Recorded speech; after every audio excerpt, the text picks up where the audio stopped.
Hello everyone, চলো বানিয়ে ফেলবো ফ্রিটাটা।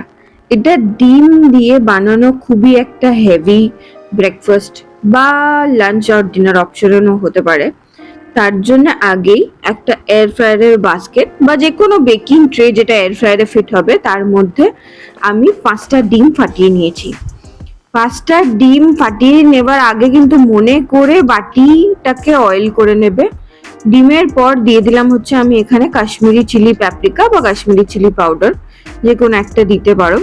অ্যান্ড এখানে আমি বেসেল দিলাম। তোমরা আরও মানে পিৎজা স্পাইসেস বা হার্ব মিক্স যেগুলো পাওয়া যায় সেগুলো অ্যাড করতে পারো। দিয়ে দিলাম হচ্ছে আন্দাজ মতো নুন। আন্দাজ মতো নুন দিয়ে দেওয়ার পর আমি 1 টিস্পুন মতন গোলমরিচ অ্যাড করে দিচ্ছি। তোমরা আরেকটু লাগলে আরেকটু দিতে পারো, বাট আমি কাঁচা লঙ্কা অ্যাড করবো এরপরে, তাই জন্যে অল্প দিলাম।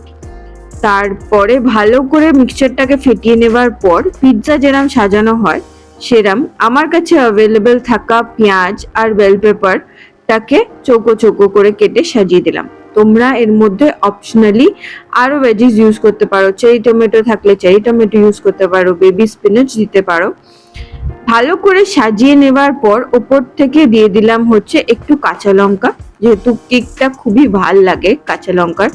আর দিয়ে দেব হচ্ছে ওপর থেকে অনেকটা করে চিজ। তোমাদের যেই চিজই অ্যাভেলেবল আছে সেই চিজ দিতে পারো। আমার কাছে মজ্জারেলা আর চেডার ব্লেন্ড ছিল। এটা দিয়ে দেওয়ার পর অলরেডি প্রিহিটেড এয়ার ফ্রায়ারটাতে বা ওভেনে তোমরা এই বাটিটাকে রেখে দেওয়ার পর 180 ডিগ্রি সেলসিয়াসে 20 মিনিটের জন্য বেক করতে হবে। বেক হয়ে যাওয়ার পর কিন্তু কেকে যেরকম নাইফ টেস্ট করা হয় নাইফ টেস্ট করে নিও। নাইফটা যদি ক্লিন বেরোয় তাহলে হলেই রেডি আমাদের ফ্রিটাটা। বাই।